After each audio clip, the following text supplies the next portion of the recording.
Oh, yeah. Rolling Stones from 1967. She's a Rainbow right here on the Radio Rumble, the voice of Nassau Community College, 90.3 WHPC. My name is Justin Greenberg, joined with my buddy Brian, and we are talking about practical effects because we have a special place in our heart for that lost art of filmmaking where you take an actual object and you film it, because nowadays everything's done through green screen or CGI, all this nonsense that is just you can't relate to. But when you watched a movie back in the day, you were able to think in your brain like, okay, that is actually there. And it's tangible, and the actors are able to communicate with it and interact with it. And that is something that, at least in the last couple of years, I think the modern era of actors are now so used to that. They're talking to like CGI that isn't even there. Yeah, but I think that was really difficult like 25 years ago when you had like Sir Ian McKellen, who's like a classically trained actor who's like talking to Andy Serkis covered in ping pong balls. Nowadays, like a 20-year-old actor who's acting now, he's like grown up with that, so he's sort of used to that. So that's his world. Yeah, I think it has gotten a bit better, but I always come back to the same story about how the kids in E.T., they filmed that movie in chronological order, and by the time the finale happened, they were legitimately crying because they were emotionally attached to this character because it was an actual object there. If they were talking to Andy Serkis, who's the guy who does Gollum and King Kong, and he's the king of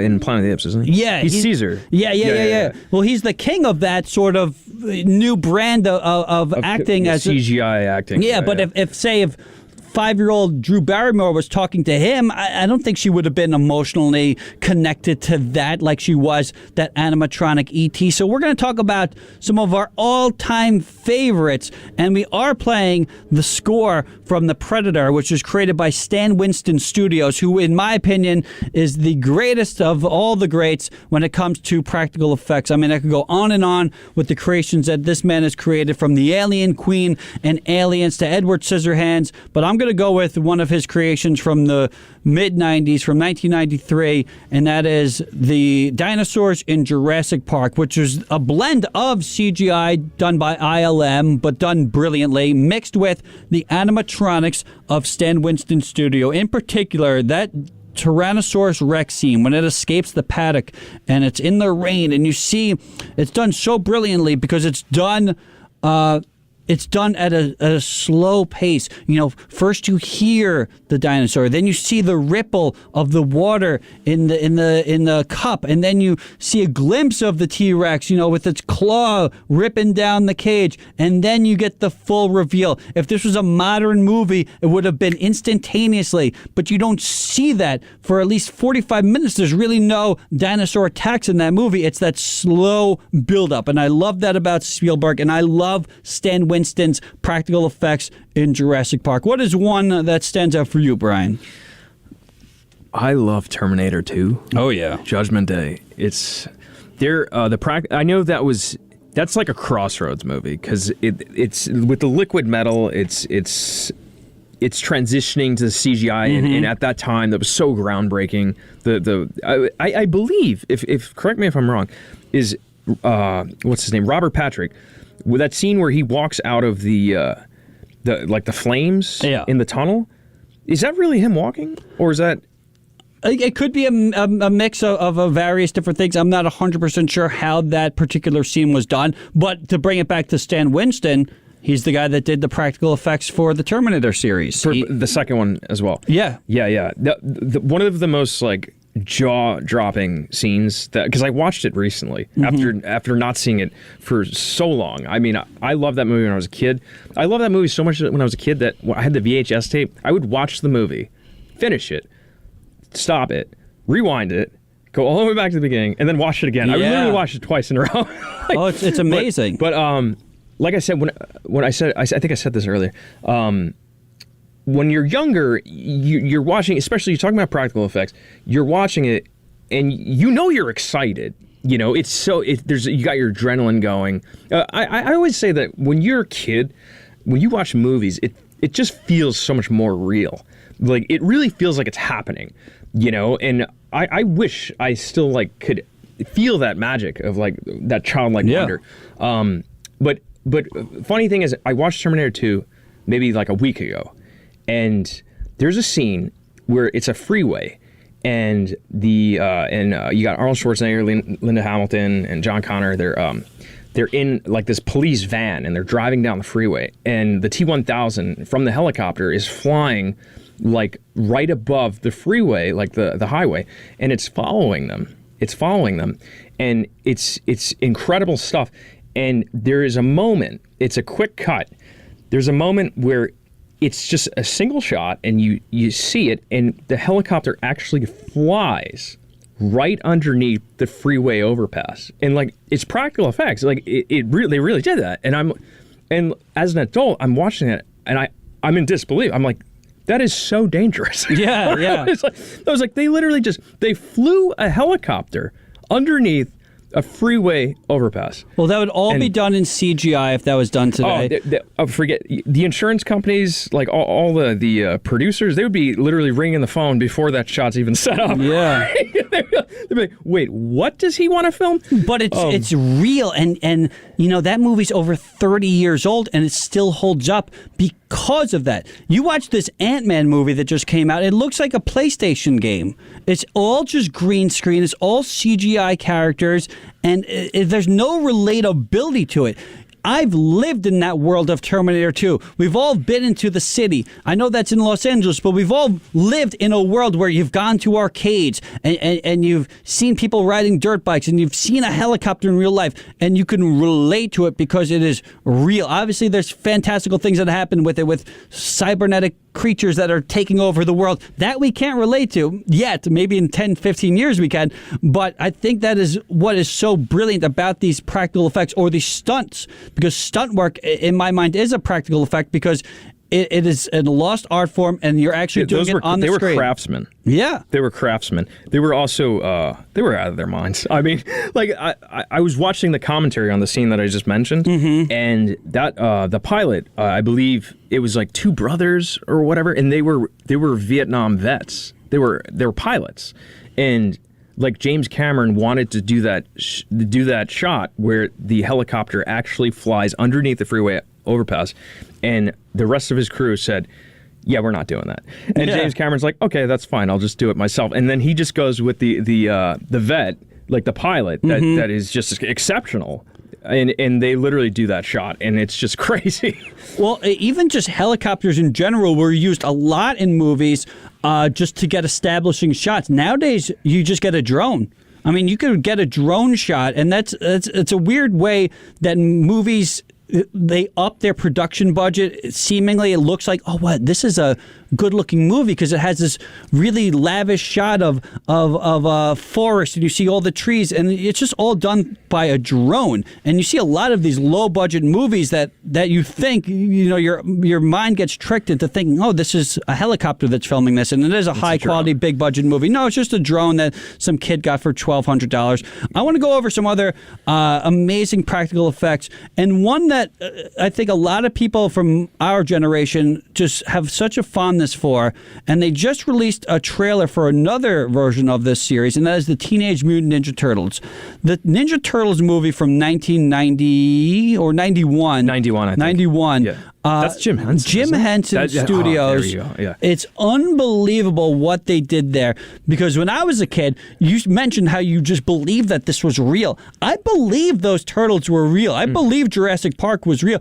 But those turtles in particular, the advancements of the puppetry, and they're able to have these dudes in these suits doing karate at the same time having somebody off the screen, you know, manipulating their face so they talk, and it's just this amazing combination of all of these, you know, ways of creating art. And what they did so brilliantly in that movie, to take it back to what they did in Jurassic Park, it's that slow build-up. You don't see the turtles right away. That opening scene, you just see Raphael. You see his silhouette. You see the bandana. you see the top of his head, then you see a shadow, and it's a slower build up to the reveal. And that movie is also brilliant because a lot of that is done in shadows. The lighting is very important for practical effects, because if you show some of these goofy costumes, that's like that film noir, like well, it's got a lot of that same vibe as that Dick Tracy movie. I think of them as similar movies. I mean, same time frame, early 90s. I just think if you have these costumes in the bright of day, they're going to look goofy. But if you have them in the right lighting, if you look at some of these superhero movies that came out recently, there's a scene in one of the Justice League movies from a few years ago. It's so goofy looking, and all these guys are just standing there in their costumes in the bright lights, and it just looks douchey. Like, it looks like it's embarrassing watching this. But if it was shot differently, if it was shot in the shadows with quick cuts, it would look a lot better. So I think that is a missing element to these practical effects, is the way that they are shot. Because you can have something that looks good, but if it's not shot well, if you don't have a master craftsman like a Spielberg or James Cameron filming these, they're going to look bad. I think it's also just it's completely different skill sets. You know, I mean, the people that were making those early 90s movies, those were craftsmen that were probably like, they were carpenters and trades people from like the 1970s, you know? Yeah. And that... Oh, I got the Predator theme going. Oh, okay. Oh, love it. Okay. Very nice. Yes, I think that those people were the best. I really do. I really believe that. I think the 1970s, those trades, those craftsmen, our generation, at least my generation, maybe the generation after me, I'm 36 years old, I think a lot of it's been lost. I really think it's lost. And you know, there's a lot of safety concerns now, and that's fine. That's fine. You know, and so these trades have been replaced by, you know, people at a computer. Yeah. You know, that's what the CGI is all about. Well, a lot of these guys worked in the art department. I mean, a guy like Tim Burton was an artist. You know, he worked with Disney. James Cameron, you know, worked on sets, and you know, these dipped were his toe. hands-on guys. Yeah. They could build it with their own hands, and I think I will always have respect for that. I do want to briefly go by some other great movies that involve practical effects.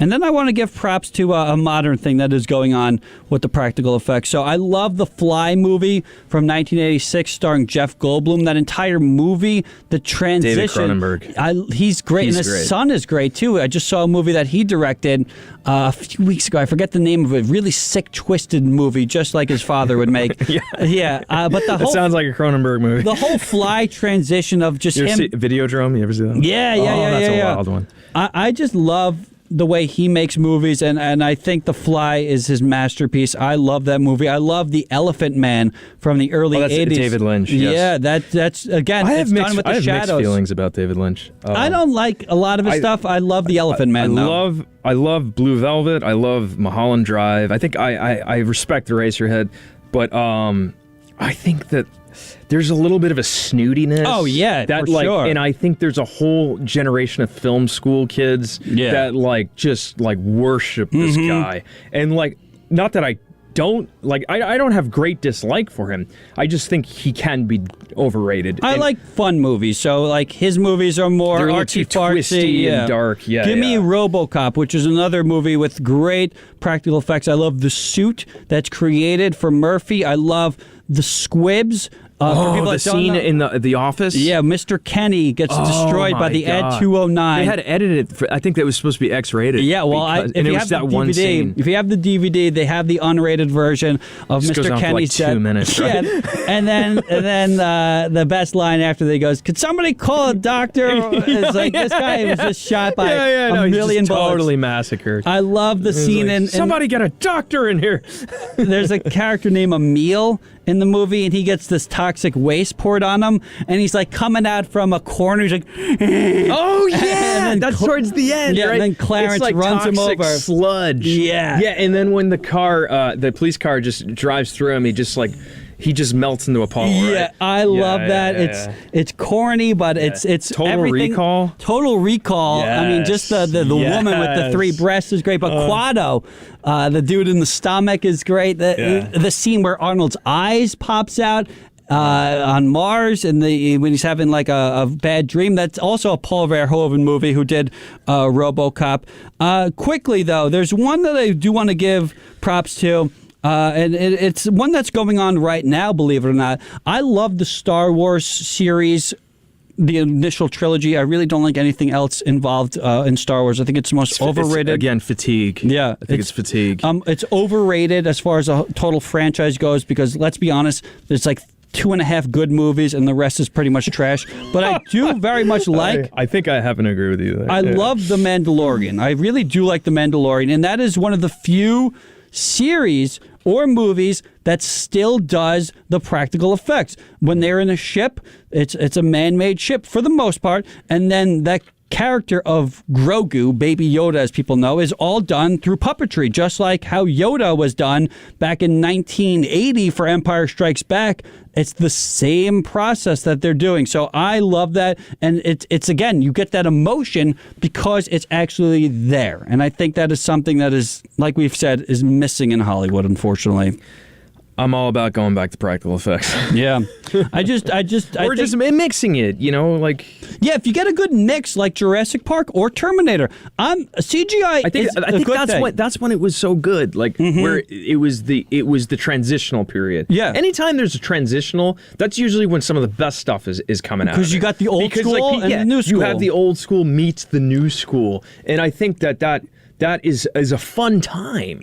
And I think the fact that everything is CGI now, it's just like, okay, I think people, they feel it. It feels fake. It doesn't have the same kind of substance. You can't attach an emotion to it as much anymore. Well, I want to leave the show on this story. There's a guy named Phil Tippett who did a lot of the animatronic, a lot of the stop motion effects for a lot of movies, and he was going to be doing the stop motion effects for Jurassic Park. That was going to be a stop motion movie as far as what the dinosaurs were done, sort of like what King Kong was back in the day. It was going to be a mix of animatronics, the large Stan Winston animatronic puppets, mixed with stop motion animation. Phil Tippett ended up losing his job because ILM, Industrial Light and Magic, was like, we could create this through computers and make it look much better.